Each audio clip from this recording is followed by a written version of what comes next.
wabarakatuh. Pada kesempatan ini saya akan memberikan seminar diseminasi mengenai budaya positif kepada rekan-rekan sejawat saya di SMA Muhammadiyah 4 Depok. Berikut rekaman dari aksi nyata yang telah saya laksanakan. Selamat menyaksikan.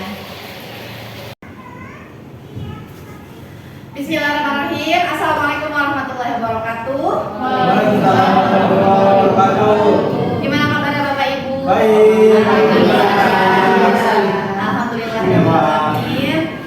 Bersyukur kepada Allah, sholawat kepada Rasul. Alhamdulillah kita hari ini diberikan cuaca yang cerah, bisa berkumpul bersama di ruang guru di sekolah kita SMA Muhammadiyah 4. Terima kasih Bapak Ibu yang telah hadir di kesempatan kali ini.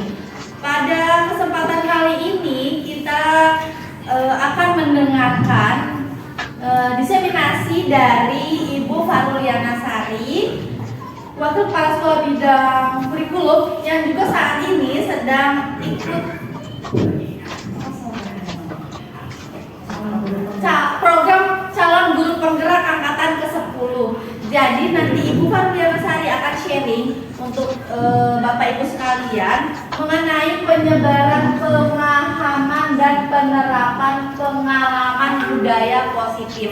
Saya di sini berperan sebagai moderator untuk memandu kegiatan hari ini. Sebelum kita mulai, kita ucapkan basmalah dulu yuk Bapak Ibu bersama-sama. Bismillahirrahmanirrahim. Baik, tanpa panjang lebar lagi kita mulai saja. Kepada Ibu Faruliana Sari dipersilakan.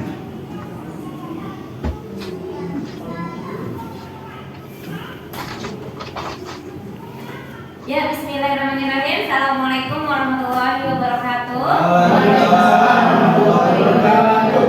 Alhamdulillahirabbil alamin wa bihi nasta'in wa ala umuri dunya waddin. Wassalatu wassalamu ala asrofil anbiya'i wal mursalin wa ala alihi washabbihi ajma'in. Amma ba'du.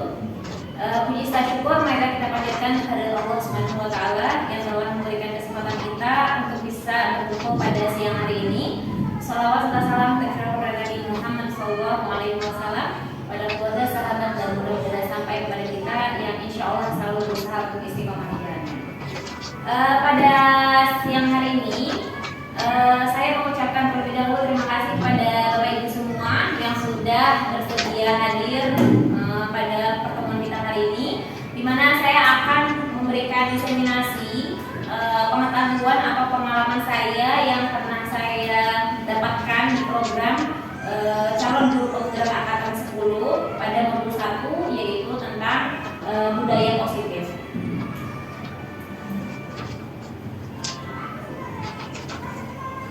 Baik Bapak Ibu, di sini ada konsep inti dari budaya positif. Ada beberapa yang akan saya paparkan pada siang hari ini. Mohon bisa disimak baik-baik karena ini bisa membangun budaya positif di SMA Muhammadiyah 4 Depok. Nah, sebelum kita masuk ke intinya ini, apa yang terbayangkan oleh Bapak Ibu ketika mendengar budaya positif?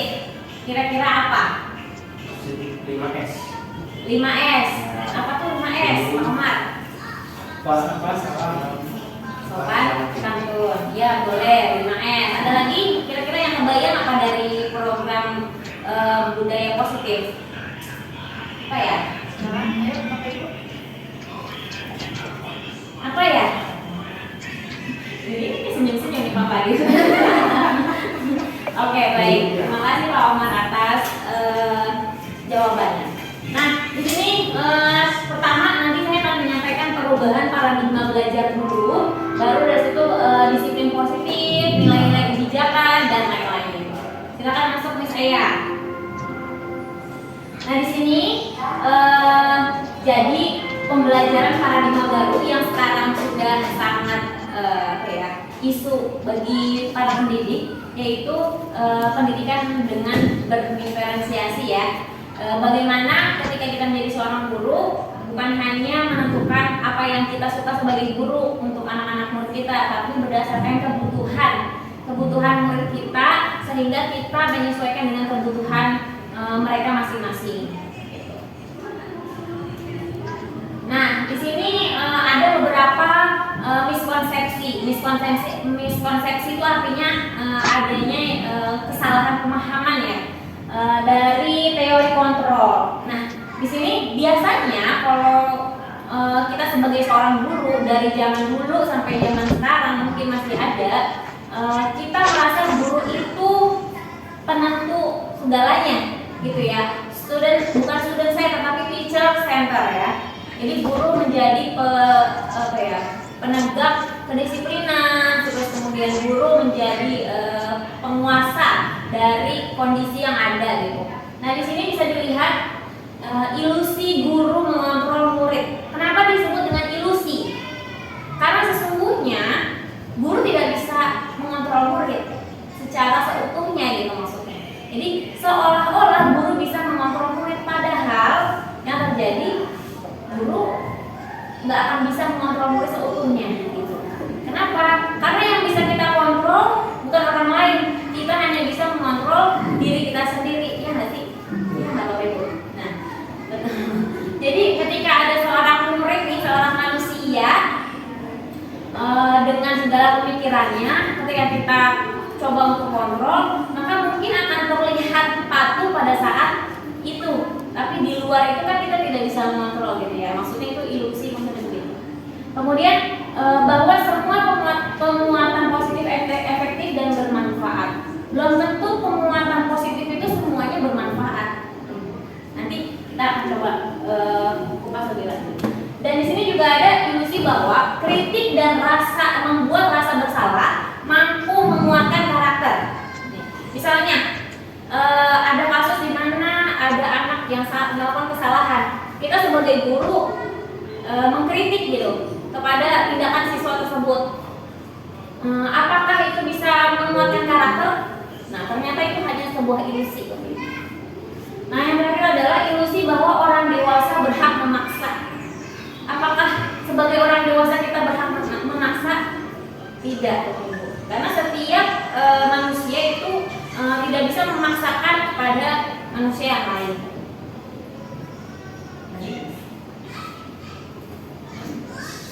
Nah, di sini ada perubahan ya, stimulus respon ke pendekatan dengan teori kontrol. Jadi kalau misalnya stimulus respon dengan teori kontrol itu maksudnya apa? Maksudnya gini, yang pertama, realitas atau kebutuhan kita sama. Apakah sama? Setiap orang memiliki kebutuhan yang sama? Pasti berbeda. Setiap orang memiliki kebutuhan yang berbeda-beda. Maka untuk kita bisa mengontrol, kita hanya bisa kita tahu bahwa setiap orang itu kebutuhannya berbeda. Jadi kita nggak bisa menyamakan kebutuhan orang semuanya gitu. Nah, kemudian di sini semua orang melihat hal yang sama. Apakah misalnya ada satu pulpen nih, apakah semua bapak ibu melihat pulpen ini sangat besar? Kan belum tentu. Bisa jadi misalnya Bu Mudrika pernah melihat pulpen yang lebih gede lagi, maka ini disebutnya pulpennya kecil, benar nggak? Tapi misalnya Bu Novi dari dulu nggak pernah melihat pulpen yang segede ini, selalu melihatnya kecil. Maka ketika melihat pulpen ini, Bu Novi merasa ini pulpennya gede, besar gitu kan? Nah, maka setiap cara pandang orang itu berbeda, tergantung dari latar belakang ataupun pengetahuan yang mereka punya sebelumnya. Kemudian kita mencoba mengubah orang agar berpandangan sama dengan kita. Itu nggak bisa, Bapak Ibu. Kita nggak bisa memaksa orang untuk berpandangan sama kita. Yang ada kita berusaha memahami pandangan orang lain tentang dunia. Jadi bukan memaksakan supaya sama pandangannya, tapi supaya sama-sama memahami saling pandangan masing-masing. Kemudian orang lain bisa mengontrol saya. Salah. Yang ada adalah hanya saya yang bisa mengontrol saya sendiri. Jadi kita tidak bisa mengontrol orang lain, dan begitu juga orang lain tidak bisa mengontrol diri kita. Tapi yang bisa mengontrol kita adalah diri kita sendiri. Kemudian pemaksaan ada pada saat rujukan gagal. Nah, justru harusnya kolaborasi itulah yang menciptakan pilihan-pilihan yang baru.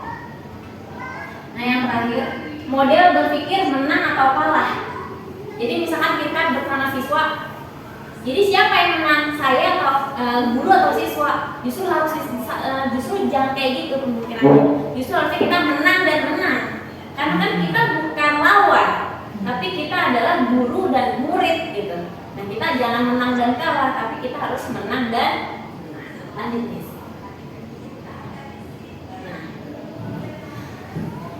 Bapak Ibu kalau dengar kata disiplin positif apa yang terbayang? Hah? Tagline SMA Muhammadiyah tadi nggak boleh marah, nggak boleh marah. Disiplin positif nggak boleh marah. Padahal sebenarnya disiplin itu juga positif ya. Cuman kalau disiplin positif jadi seolah-olah disiplin negatif. Nggak gitu Ibu. Jadi kalau disiplin itu kita berusaha untuk membangun budaya disiplin tanpa menyebabkan luka atau rasa-rasa takut dan lain sebagainya. Itu maksudnya. Ya, lanjut. Nah, gini. Dalam membangun disiplin positif itu ada nilai-nilai kebajikan yang perlu kita ketahui bersama. Gini. Dalam membangun disiplin itu untuk ke arah mana? Kita tahu nilai-nilai kebajikan terlebih dahulu. Nah, nilai-nilai kebajikan itu apa sih? Misalnya begini. Nilai-nilai kebajikan itu adalah nilai yang disepakati bersama, kemudian lepas dari suku bangsa, agama, bahasa maupun latar belakangnya. Jadi nilai-nilai kebajikan itu yang harus, misalnya contohnya yang ini ya, ada profil Pancasila, itu salah satu contoh nilai kebajikan. Jadi yang kita sepakati bersama, kemudian itu membangun budaya disiplin positif. Nah, sebelum kita menentukan nilai-nilai kebajikan, kita perlu tahu dulu Ibu, 5 kebutuhan dasar manusia. Sebenarnya 5 kebutuhan. Kenapa? Karena dengan kita memahami kebutuhan manusia, maka kita akan lebih bijaksana dalam memandang suatu kondisi. Contoh, yang pertama ada 5 ya. Yang pertama adalah bertahan hidup. Bertahan hidup misalnya makanan, pakaian, tempat tinggal, keamanan, kesehatan, itu semua kebutuhan manusia, benar nggak?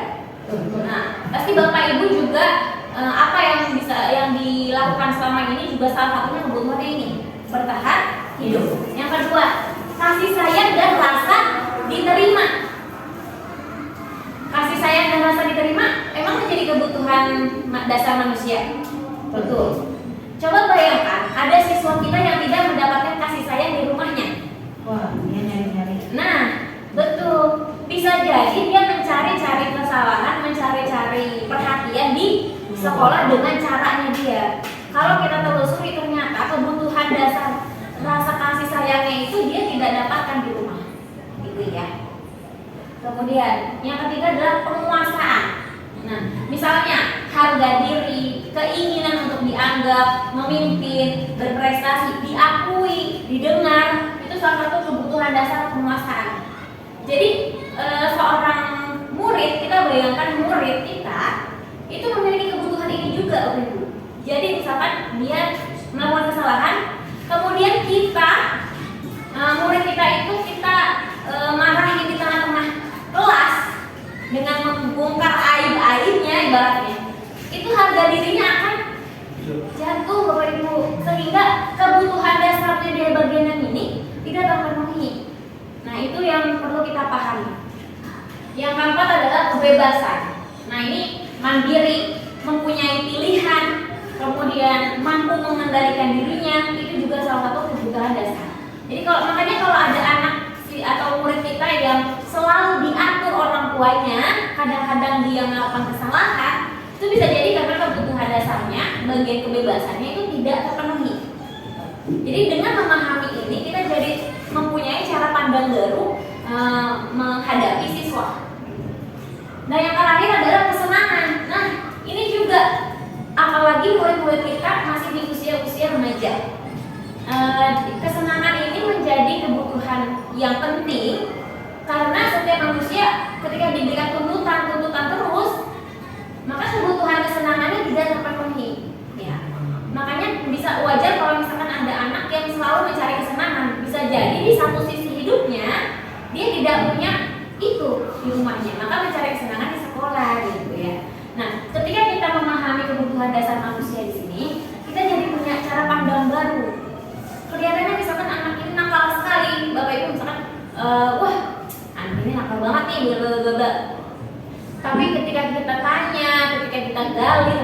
banyak kebutuhan dia yang tidak terpenuhi. Maka kita tidak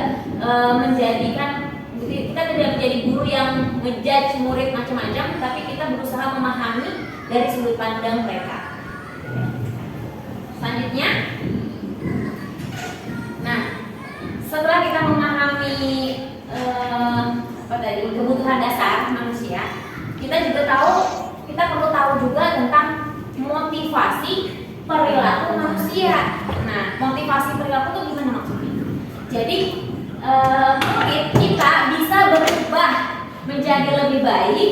Itu ada dua motivasinya. Yang pertama adalah motivasi ekstrinsik. Ekstrinsik itu artinya dari luar.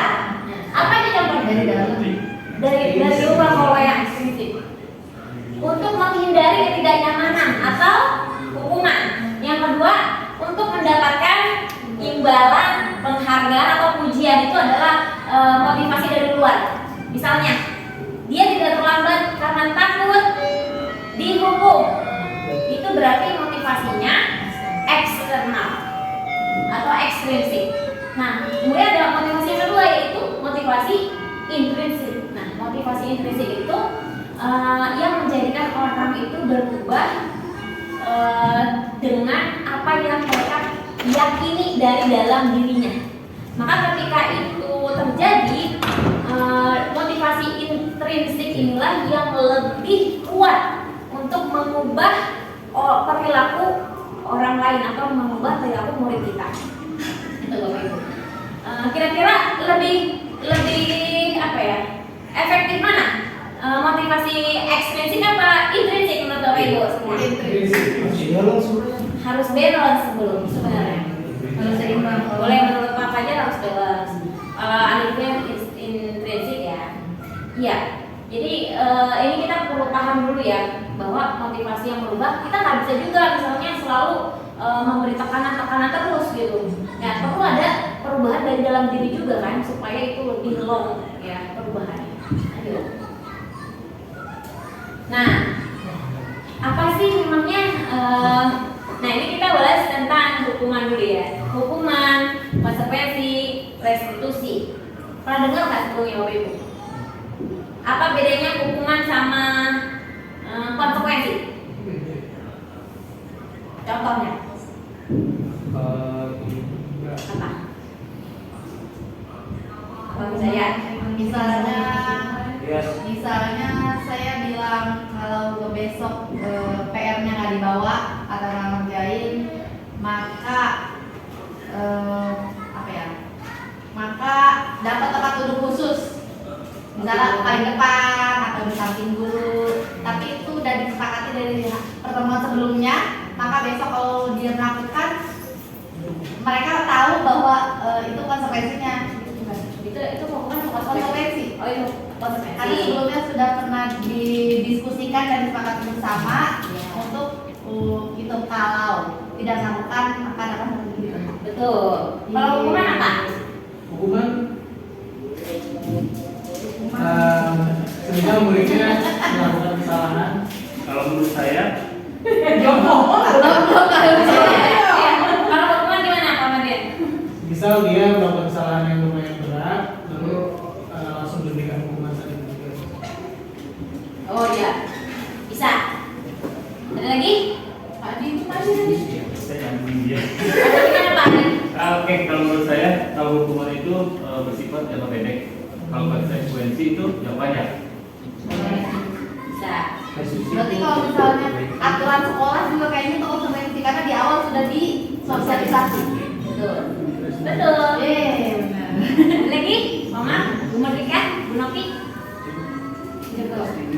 Nah, jadi antara hukuman sama konsekuensi, kalau hukuman itu benar ya ini kadang-kadang tidak terencana atau tiba-tiba yang tiba-tiba kepikir sama guru misalnya datang misalnya nggak pakai gesper, ya udah bersihin kamar mandi.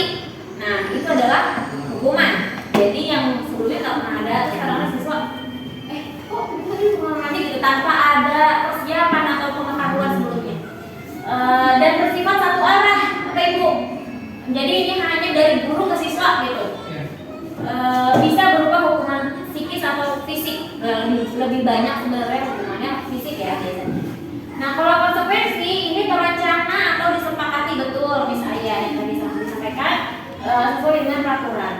Tapi murid masih merasa tetap tidak nyaman kan? Ya untuk menghindari hubungan tadi banyak yang seperti itu. Cuman memang di sini untuk konsekuensi masih banyak sekolah yang menggunakan konsekuensi untuk menyeimbangi kedisiplinan. Nah, sekarang kita akan memperkenalkan dengan restitusi. Apa itu restitusi?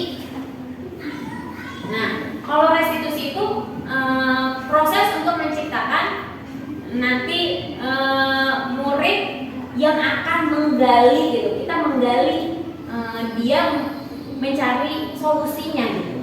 Ya, untuk memecahkan masalahnya sendiri.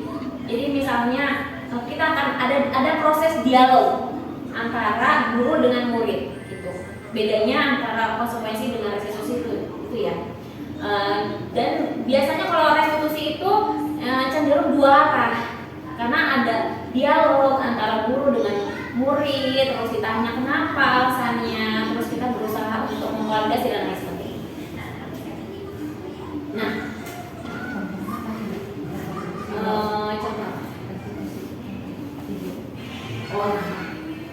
nanti di akhir saya akan tampilkan contoh restitusi ya, kegiatan restitusi yang sudah saya lakukan di kelas 11. Nah ini berhubungan dengan hukum, kemudian konsekuensi, restitusi. Nah ini ada posisi kita di mana sih sebenarnya? Ini 5 posisi kontrol guru, Bapak Ibu. Yang pertama adalah penghukum. Nah, siapa di sini yang pernah menjadi penghukum? Saya. Ayo. Ya, saya nggak ada ngomong. Nah, tuh kan Memang saya Lebih ke pemantau ya. Nah, Manajer. jadi ini kita harus memahami dulu Bapak Ibu biar kita tahu kita tuh sebenarnya harusnya di posisi apa dan sekarang sebagai di posisi apa gitu. Nah yang pertama adalah penghukum. Ya, penghukum itu biasanya yang tadi ya memberikan hukuman gitu tanpa ada dialog dan dahulu dan sebagainya. Yang kedua adalah pembuat rasa bersalah. Nah misalnya seperti apa ya pembuat rasa bersalah? Apa aja misalnya? Jadi guru piket misalnya Pak Fajar, kemudian ada anak yang terlambat, terus gini. Nanti kalau misalnya udah kasihan dia orang tua kamu udah capek-capek loh membiayai kamu gitu. Jadi membuat dia kayak merasa bersalah gitu. Ini posisi kontrol merasa bersalah ini memang sering, makanya kita sebut 5 posisi kontrol karena sering yang ada begini dari paling banyak seperti ini. Yang ketiga adalah teman. Siapa yang berteman sama muridnya, yang merasa menjadi teman muridnya? apa gitu. Namanya di muridnya juga. Iya. Kurang lebih. Nah, teman itu sekilas bagus, Bapak Ibu, karena kita lebih akrab gitu ya, ada chemistry gitu. Sekilas bagus. Berarti lewat dong. Kenapa ada positif dan ada negatif sebenarnya? Kalau misalnya positifnya gini, kita menjadi lebih dapat chemistry ya dengan teman. Berharap dengan kita merasa kita sebagai temannya, kita berharap murid itu bisa lebih memperbaiki dirinya kan? Tapi kadang-kadang kalau guru yang sebagai posisi teman itu gini, udah kamu lakukan itu demi ibu lah gitu.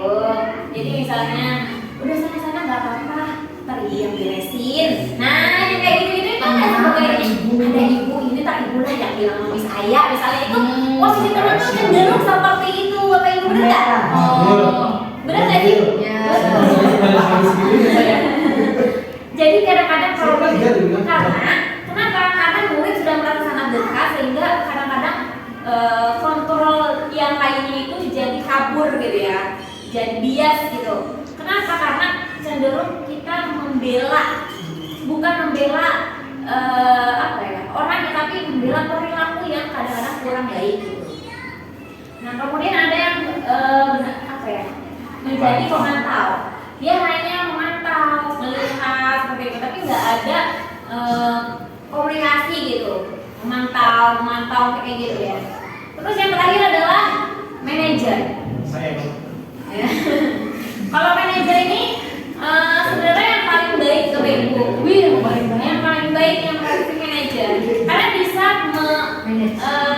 bisa memanage. Kemudian ada dua arah, kita mengkomunikasikan dengan siswa, kemudian kita tahu kapan saatnya kita sebagai teman cerita anak-anak, tapi kita juga tahu ketika ada peraturan harus ditegakkan gitu. Jadi untuk manajer seperti itu, dan diharapkan Bapak Ibu semakin belajar lebih baik lagi untuk bisa memanage dan membangun budaya positif di sekolah kita. Nah, lanjut. Baru 12 dari 28. Dari bukan 16 nih. Ya, sabar. Ya, 25 menit. Tapi ngobrol ya. Nih, contoh penerapan 5 posisi kontrol guru nih. Nanti abis ini ada kuisnya ya. Kuisnya tapi nambah aja. Ini yang pertama. Kasus murid tidak memakai atribut sekolah dengan lengkap. Nah, gini, penghukum contoh. Karena kamu tidak menggunakan atribut yang lengkap, ayo hormat pada bendera selama 1 jam. Nah, itu adalah tipe penghukum. Jadi sebenarnya tidak ada korelasi antara seragam dengan hormat dengan bendera, dan itu cenderung tiba-tiba gitu, suka-suka dulu. Lanjut. Yang kedua adalah pembuat rasa bersalah. Beberapa kali ibu dan bapak, ibu atau bapak tuh harus memberitahu kamu selalu aja mengecewakan ibu, kayak gitu. Nah, itu membuat dia merasa bersalah. Nah, kalau teman kayak gini, ayo dong ikuti aturan sekolah. Tolong bantu ibu ya, sekali ini nggak apa-apa. Lain kali jangan sampai berbuat seperti itu lagi ya. Nah, ini yang disebut dengan teman ya. Jadi dia tak dekatnya, jadi kadang-kadang jangan nggak apa-apa, hari ini nggak apa-apa, besok jangan ya, kayak gitu. Jadi ada negosiasi sebenarnya. Selanjutnya ada pemantau. Nih, kamu udah tahu kan kalau ini ada konsekuensinya. Setelah upacara kamu beri atributnya kooperasi, jangan diulangi lagi. Nah, lanjut sebagai manajer. Nah, kalau yang sebagai manajer ada dialog. Jadi kamu tahu kesalahan kamu apa, terus ditanya bagaimana solusinya. Nah, seperti itu ya. Jadi lebih mencari tahu dulu dan kita tanya sampai dia menemukan solusinya sendiri. Nah, sekarang. Nah, kira-kira ini tebakannya apa? Kalau ada guru yang seperti ini, dia sebagai apa? Saya kecewa sekali dengan kamu. Bikin masalah. Iya, betul. Benar sama saya. Lanjut, ayo. Silakan katakan. Kamu tidak pernah benar melakukannya. Kamu tidak pernah benar melakukannya. Salah, bukan manajer Pak saya. Bukan Masih salah. Pemantau. Masih memantau. Dia memantau. Oke, jawab aja. Cobain semua ya jawaban. Terus. Ya, katakan. Apa rencana kamu? Manajer. Bener ya, tahu banget ini ya. Ya, ini manajer betul sampai kawan. Lanjut. Ayolah, lakukan dari Bapak Ibu. Ayo. Nah, ya. Satu lagi. Kamu tidak akan pernah mendapatkan nilai kalau kamu tidak mengerjakan tugas. Nah, penghukum. Jadi Bapak Ibu udah tahu ya bedanya ya. Oke. Nah, kira-kira sekarang Bapak Ibu renungan sendiri, kira-kira Bapak Ibu mau menjadi posisi apa? Dan sekarang posisinya di mana dan mau jadi seperti apa? Apakah saya terlalu banyak menghukum? Apakah hanya pemantau? Atau saya jangan jadi teman yang ya udahlah kayak gitu. Kadang kalau kadang-kadang Kadang-kadang jadi penghukum, kadang-kadang manajer, kadang-kadang Lihat situasinya ya. Iya. Ya nggak apa-apa, itu kan bagian dari perbaikan skill. Campuran ya. Dapat tergantung mood. Manusia ada Tergantung kondisi di lapangan. Ya. Tergantung situasi. Nah, sekarang kita ngomongin kelas nih, Bapak Ibu. Nah ini Bapak Ibu kan sebagai guru pasti masuk ke kelas dong semuanya, walaupun bukan wali kelas ya kan. Sebenarnya apalagi kalau dia sebagai wali kelas nih. Nah ini kalau bukan wali kelas, guru mata pelajaran pun pasti masuk kelas. Nah ada yang disebut dengan keyakinan kelas. Apa itu keyakinan kelas? Ada yang pernah dengar nggak? Apa bedanya keyakinan kelas sama peraturan kelas? Apa bedanya?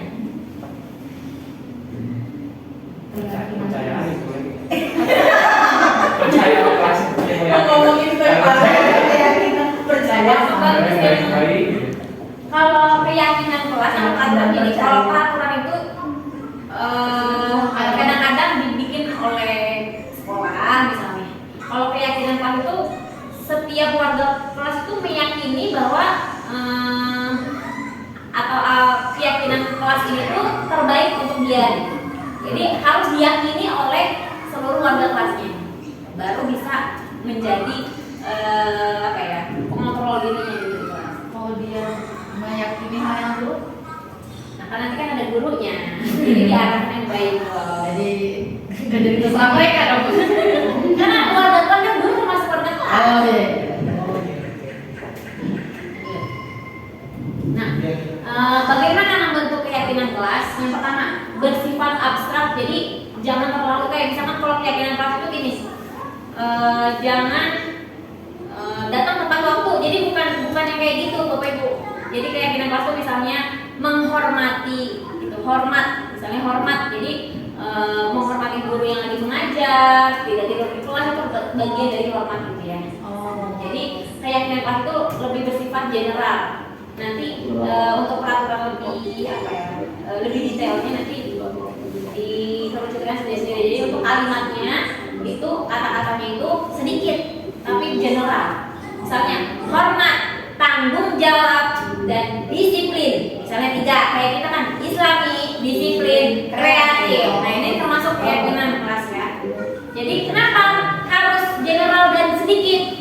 Supaya gampang gampang diingat dan gampang diterapkan gitu ya. Jadi nggak kayak ngapalin buku yang kelasnya itu lama banget gitu, kebanyakan, jadi sedikit ya, boleh 3, boleh 5. Nah lanjut. Nah yang terakhir ya, kayaknya tentang segitiga restitusi. Nah tadi kan gini, Bapak Ibu, tadi misalnya sebenarnya ya contoh yang restitusi bagaimana ya. Nah tadi kita sempat kita bahas di awal tadi tentang hukuman, konsekuensi, dan restitusi. Nah untuk restitusi itu apa sih? Nah ini ada penjelasannya. Suatu proses dialog yang dijalankan oleh guru untuk agar dapat menghasilkan murid yang mandiri dan bertanggung jawab. Nah tapi ada tahapannya Bapak Ibu untuk proses restitusi ini. Ada 3 tahapannya, maka disebut segitiga. Jadi saling berkaitan. Yang pertama adalah memvalidasi dulu tindakan yang salah, kemudian menanyakan keyakinan, yang ketiga baru menstabilkan identitas. Yang pertama menstabilkan identitas Bapak Ibu. Lanjut saya. Nah, yang pertama menstabilkan identitas ya. Yang pertama menstabilkan identitas contohnya seperti apa? Jadi misalnya ada anak yang melakukan kesalahan, kita menstabilkan identitasnya dulu. Misalnya berbuat salah itu wajar karena setiap manusia itu tempatnya salah seperti itu. Jadi anak itu merasa tidak disalahkan banget gitu, tidak membuat rasa bersalah, tapi kita membangun supaya ada komunikasi antara guru dengan murid. Nah kayak misalnya itu ya, ibu juga pernah melakukan itu. Oh kamu kesiangan ya, iya sih ya, kalau tidurnya terlalu malam juga emang susah banget sih buat bangun pagi, kayak gitu ya. Jadi untuk menstabilkan identitas dulu, jadi biar si anak itu tidak merasa dijudge banget gitu, sehingga ketika kita udah langsung ngomel aja gitu, dia jadi nggak mau menceritakan gitu. Jadi ini kayak menstabilkan dulu biar ada chemistry di awal lah, biar dia bisa melanjutkan. Lanjut. Yang kedua adalah validasi tindakan yang salah. kalau ada tindakan yang salah, kita tanya, menurut kamu ini salah, seperti itu. Apa sih yang kamu langgar, kayak gitu ya. Kita memvalidasi kalau anak itu tahu dia itu melakukan kesalahan. Jangan sampai dia dihukum karena dia nggak tahu gitu loh. Dia itu salahnya apa? Misalnya kayak dia apa ya, tidur di kelas tanpa izin, tidur di kelas. Dia tahu nggak itu salah? Kita tanya, kamu tahu nggak ini salah? Seperti itu ya. Jadi benar-benar terucap gitu. Lanjut. Nah, menanyakan keyakinan. Jadi kan tadi kita udah bikin keyakinan kelas kan. Kita tanya, apakah ini melanggar keyakinan? Gitu. Apakah ini melanggar keyakinan kelas kita? Seperti itu. Nah, misalnya kita tanya lagi, terus kira-kira bagaimana ke depannya? Bagaimana kamu memperbaikinya supaya besok tidak terulang kembali? Seperti itu ya. Jadi ada pertanyaan-pertanyaan itu supaya siswa kita yang tahu jawabannya sehingga lebih masuk ke dalam logikanya dia, karena jawaban itu dari dia sendiri. Kita hanya memancing gitu dengan pertanyaan-pertanyaan kita, gitu ya. Contoh penerapan segitiga restitusi. Iya itu yang video.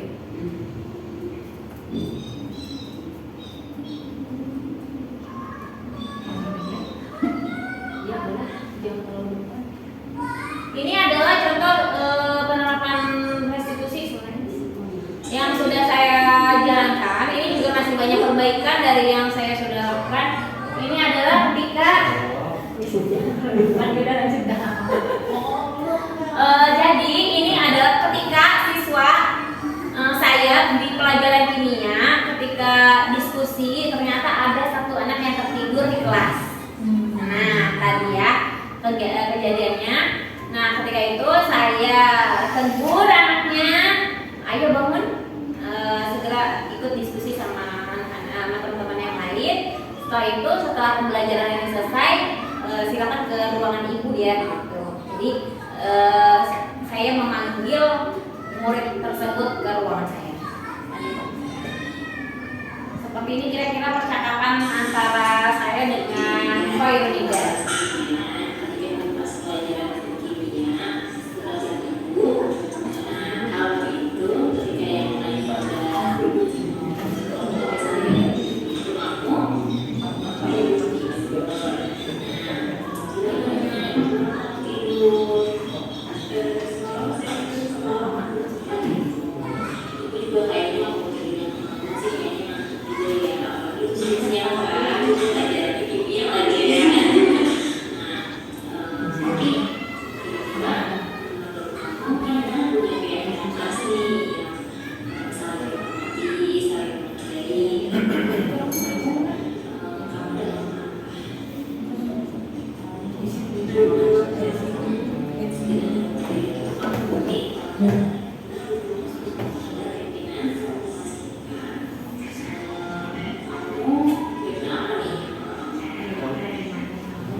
Baik Bapak Ibu, tadi adalah contoh penerapan segitiga restitusi yang saya sudah laksanakan. Nah saatnya sekarang diskusi Bapak Ibu ya. Diskusi, misalnya apakah Bapak Ibu pernah menjadi guru yang penghukum, terus pernah sebagai manajer atau yang lain, nanti masing-masing kebagian untuk Sarah ya. Ya silakan, dari siapa dulu? Ada yang mau? Dari Umay, silakan Umay. Boleh buka yang segitiga Pak? Oke. Yang pertama ini yang belum. Ini Ya. Gimana Umay? Silakan. Ya, ini kisah nyata. Ya. Di kelas 11 IPS 2. Oke, sebelah sih guys. Pekan lalu hari Kamis kemarin ada 2 anak yang tanpa izin kepada saya meninggalkan kelas. Katanya setelah keluar dari kelas baru ketemu saya, dia baru minta izin. Mei, maaf ya saya nggak ikut ulangan Mei. Tadi saya ada rapat persiapan drama apa gitu. Oh, oke. Terus kamu maunya gimana? Saya menyampaikan keinginan dia dulu. Kenapa pilihannya meninggalkan pelajaran mengikuti kegiatan di luar kewajibannya sebagai siswa? Terus merah mukanya dan dia merasa bersalah banget dan akhirnya minta maaf. Kemudian saya karena dia sudah merasa bersalah, saya menstabilkan ya identitas dia. Berarti kamu sudah tahu kalau itu salah. Yang kedua, akhirnya dia merasa dirinya itu sudah mengecewakan dirinya. Terus dia siap dihukum. Mau terserah Bume, saya dibolehkan ikut ujian atau tidak. Kemudian dia akhirnya mengikuti keinginan hatinya untuk mau menghormati dulu katanya. Ya Bu, tapi saya tidak akan mengulangi lagi. Itu kan berarti dia sudah menstabilkan ya. Nah, terakhir saya sampaikan ke 2 orang anak itu, sudah pernah belum kamu lakukan ini ke guru lain? Meninggalkan KBM, tapi izinnya setelah selesai KBM. Kalau zaman Bu Mei dulu itu namanya bolos. Walaupun itu kegiatannya positif dan pasti membuat guru bangga. Dia punya kelebihan lain selain mata pelajaran. Terakhir dia tahu bahwa di awal KBM itu sudah punya kesepakatan awal. Jadi kalau ada yang meninggalkan kelas, saya sudah pastikan saya alfakan. Nah, selain dia dapat alfa, dia juga tidak dapat nilai. Karena dia merasa dirinya salah, dia baru mengingat aku iya ya, kemarin kan sudah punya janji. Nah, akhirnya dia tahu bahwa dirinya salah dan dia sendiri yang menemukan perbaikan buat dirinya. Selain dia minta ulangan, susulan, dan dia juga nanti tidak mengulangi kepada guru manapun, karena tidak ada satu guru yang bisa membenarkan sikapnya walaupun itu kegiatan positif. Pertama, guru tidak dihargai. Yang kedua, dia sudah salah mengedepankan kegiatan yang sunnah dibanding yang wajib. Nah, itu contohnya. Jadi kalau menurut saya segitiga restitusi yang secara detail yang sebenar-benarnya kita aplikasikan di dalam kegiatan KBM itu tidak melukai anak. Jadi saya nggak sampai tensi naik dan anak pun tidak merasa direndahkan dan dia tidak merasa dimarahin Bu Mei karena dia sendiri yang sudah tahu perbuatannya itu salah. Tapi lagi-lagi karena dia merasa senangnya itu kebutuhan manusia, posisi senangnya itu pada saat yang bersamaan dia memilih yang menurut hatinya senang. Itulah makanya terjadi benturan yang kita harus kasih pembelajaran ke anak itu supaya dia tidak memilih keputusan yang salah pada waktu itu. Oke, kita aja Bu Lelis, semoga bisa mengerti. Oke, terima kasih. Lagi ya Bapak Ibu. Siapa lagi ya? Saya. Gimana saya ada nggak? pengalaman apakah dulu sebagai apa gitu, terus kira-kira kesini gitu. Ingat-ingat dulu nih. Ya. Oke, boleh mungkin sharing satu ya, Bon. Jadi kebetulan waktu itu waktu lagi jadi apa yang jaga pagi-pagi itu piket. Kemudian saya menemukan siswa ini telat berkali-kali banget, sering banget. Kemudian sampai jadi harus saya panggil pribadi untuk diajak ngobrol. Iya, pertama masalah identitas ya. Saya juga sharing bahwa saya juga suka terlambat. Saya tahu rasanya buru-buru pagi. Saya tahu rasanya males berangkat pagi. Saya juga pernah kok. Saya juga itu wajar gitu ya. Jadi mereka ada apa namanya? Ada yang samaan. Terus abis itu validasi tidak masalah. Tapi abis itu ditanya, tapi kalau datang terlambat, selalu terlambat, menurut aku bagaimana? Dia itu sih udah nggak boleh juga, harusnya jangan kayak gitu ya, Miss. Dia juga merasa bahwa masih bisa diusahakan belum tidak terlambat. Itu muncul dari kalimat mereka sendiri, dia sendiri. Jadi ya akhirnya dia juga memvalidasi ya, dia juga merasa bahwa itu benar dan keluar dari mulutnya sendiri. Kemudian akhirnya saya juga tanya, terus gimana nih biar kamu besok nggak terlambat lagi? Mungkin ini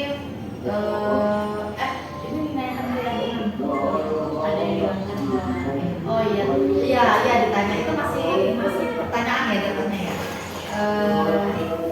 Data itu salah, terus menurut kamu gimana? Ya itu salah, harusnya nggak boleh kayak gini gitu ya. Harusnya saya bisa lebih baik, harusnya saya bisa lebih pagi. Saya nanti minta support dari orang rumah juga untuk bangunin, karena dia merasa kesulitan bangun pagi. Jadi sambil menemukan solusi juga bahwa dia harus minta bantuan orang rumah untuk bangunin, karena dia merasa kesulitan untuk bangun pagi. Mungkin ya Bu, setelah diingat-ingat kayaknya dia bisa share. Oke, keren Miss Ayat. Saya. Ada lagi? Nopi, dari tadi belum ngomongin. Nah, ini sudah banyak kali masuk di luar dari SMA boleh. Ini kan pengalaman dari baru kejadian sih, Bu. Jadi saya ngajarin anak SD. Jadi anak SD tersebut ketika jam istirahat kan biasanya dimanfaatkan untuk bermain sama siang dan sebagainya. Ternyata kemarin ada laporan kalau anak tersebut menyenggol mobil orang sampai mobil lecet karena naik sepeda. Bikin percakapan aja Pak. Sama kan saya juga pertama yang saya lakukan menstabilkan diri saya lihat. Saya tanyakan, iya sih Bu Novi juga pernah maksudnya jadi istirahat menggunakan waktu tersebut untuk makan, main dengan teman, ataupun berbicara ngobrol dan lain sebagainya. Terus saya tanyakan kepada tersebut, kira-kira perilaku tersebut atau apa yang telah kamu lakukan itu kesalahan itu. Dia mengambil kesalahan, kenapa? Karena dia bermain sepeda di tangan. Jadi main sepeda tapi sambil tangan gitu loh Bu. Dan dia bilang, iya Bu aku salah karena sepeda yang saya gunakan itu bukan sepeda saya. Dimana sudah ada konsekuensi di awal sebenarnya kalau penggunaan sepeda itu sebagai transportasi atau kendaraan yang berangkat dan sebenarnya saat dia istirahat memang tidak diperbolehkan untuk menggunakan sepeda. Maka dari itu dia memang mengakui kalau dirinya salah. Makanya ya Bu, saya melakukan hal tersebut. Pertama saya berpasangan, yang kedua saya menggunakan sepeda yang bukan punya saya dan menggunakan sepeda di saat yang bukan digunakan, yaitu jam pulang maupun berangkat. Dan untuk menanyakan keyakinannya, dia mengakui kalau hal tersebut itu salah dan dalam arti tidak ingin melakukan hal tersebut. Ya, tangan dulu buat Bu Novi. Ada lagi? Bapak Ibu yang mau berbagi? BK tuh banyak. BK. Terus. Pak Fajar, gimana Pak Fajar? Coba sekali deh di-share yang masalah. Kan Pak Fajar banyak kan masalahnya. Nah kira-kira yang bisa membuat membuat kita mendapatkan pelajarannya? Sebenarnya kalau misalnya kayak itu sebenarnya cara kayak gini selalu dipakai memang kayak gitu Karena sistemnya. metode coaching ya. Itu sama sebenarnya. Mungkin hanya tantangannya aja yang berbeda atau apa gitu ya. Salah satu contoh kemarin itu ada seorang yang memang cuman beratnya di BK itu cuma satu. Bukannya tuh berat, lebih lama pasti karena masalahnya pasti jauh lebih berat dibanding masalah yang lain gitu. Kayak dia kan nggak pernah mau masuk dan mau berusaha. Jadi pertama yang tadi kita juga bilang dari saya juga misalkan suka kayak gitu ya kan. Saya juga dulu kayak gini. Oh ya biar dia itu enak ngobrolnya. Lalu dia itu dimasukkan bahwa salah perbuatan yang berbeda itu tetap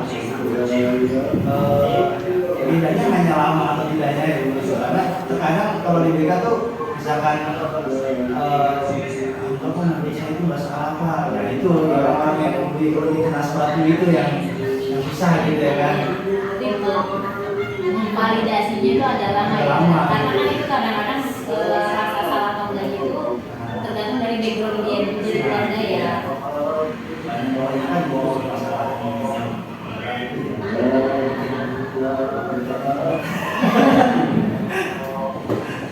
Oke, ada lagi Bapak Ibu? Mungkin satu orang lagi. Siapa nih? Pak Fadil atau Pak Omar? Atau Pak Adi? Pak Omar katanya. Silakan Pak Omar. Jadi dari saya angkat di salah satu kelas bahkan mungkin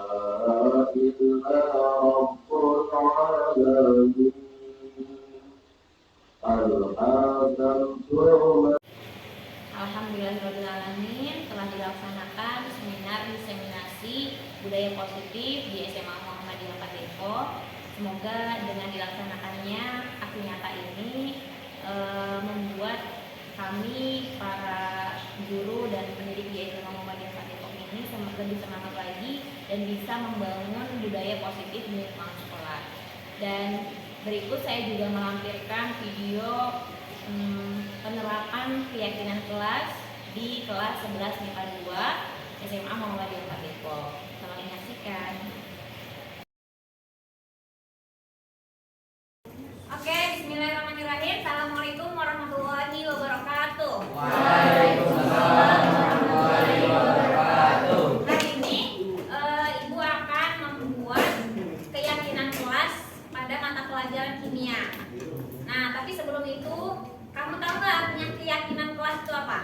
Nggak tahu. Tapi kalau peraturan kelas tahu nggak? Tahu. Apa peraturan kelas? Peraturan tuh kayak kewajiban. Kewajiban murid untuk menaati peraturan yang ada di kelas itu. Nah, sebenarnya ini nggak beda jauh dari peraturan kelas ya. Keyakinan kelas itu sesuatu yang kita yakini bersama, yang itu untuk kebaikan kita semua gitu. Tapi ini diyakini oleh kita bersama supaya kita bisa menaati hal-hal tersebut yang nanti kita sepakati. Apa sih keyakinan kelasnya di mata pelajaran kimia itu ya? Misalnya, kamu pengennya di kelas pelajaran kimia itu, kamu di kelas itu pengennya seperti apa? Misalnya semangat, tulis boleh. Atau misalnya mendengarkan orang lain kalau berbicara, atau mungkin tidak berbicara kasar gitu, atau tidak terlambat, atau selalu mengerjakan tepat waktu dan lain sebagainya, bebas. Tapi itu kalimatnya harus positif ya, nggak boleh kalimat negatif. Misalnya tidak membuang sampah sembarangan, sebenarnya bagus kan, tapi itu negatif. Harusnya kayak diganti jadi menjaga kebersihan kelas kayak gitu. Paham nggak? Nanti ibu akan membagikan ini post-it. Silakan tulis, nggak usah ditulis nama, nggak usah. Silakan tulis keyakinan kelas satu aja yang menurut kamu itu yang paling kamu inginkan, yang kita yakini bersama di mata pelajaran ibu, gitu ya. Bisa nggak kira-kira? Satu aja, satu orang satu. Nanti setelah itu kita tempel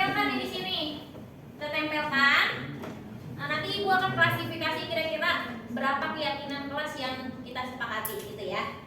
Nah sekarang ibu bagiin dulu. Tulis satu orang satu aja.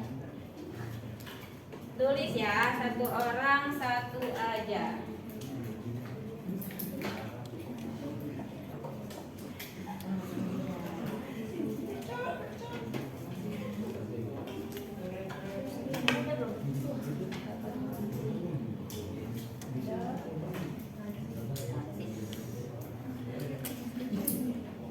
Nah ya, satu orang. Oke, nah kalau udah silakan tempelkan di papan tulis sini. Ayo, maju, tempelin. Coba, bebas aja tempelnya. Jangan tinggi-tinggi ya. Kita buka di sana begini. Ya, tempel. Sana. Ini kok anak buruk.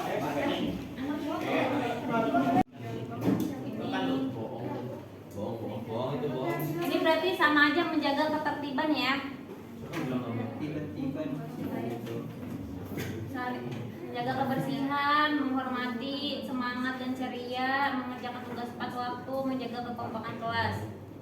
Dah, ini udah ibu kelompokin yang kira-kira mirip. Jadi ibu taruh di sini ya. Ini hasilnya. Oke, semuanya. Ini ada keyakinan kelas yang sudah kita kamu tuliskan dan sudah terkumpul. Keyakinan kelasnya jadinya ada 6 yang ibu bacakan dulu. Yang pertama, menjaga ketertiban kelas bersama. Kemudian menjaga kebersihan kelas, mengerjakan tugas tepat waktu, harus semangat dan ceria, menjaga kekompakan kelas, dan saling menghormati orang ketika sedang berbicara. Ya, ini adalah keyakinan kelas yang sudah kita buat bersama untuk dilaksanakan bersama khususnya di mata pelajaran kimia. Itu ya.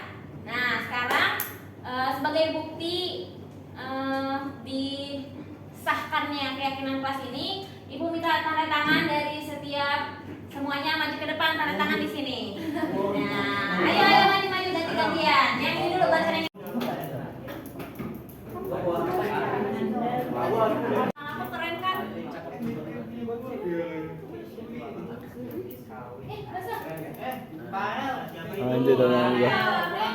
Oke, semuanya, alhamdulillah kita sudah terbentuk keyakinan kelas yang kita susun bersama. Semoga dengan keyakinan kelas ini bisa saling menaati semua yang sudah kita sepakati ya.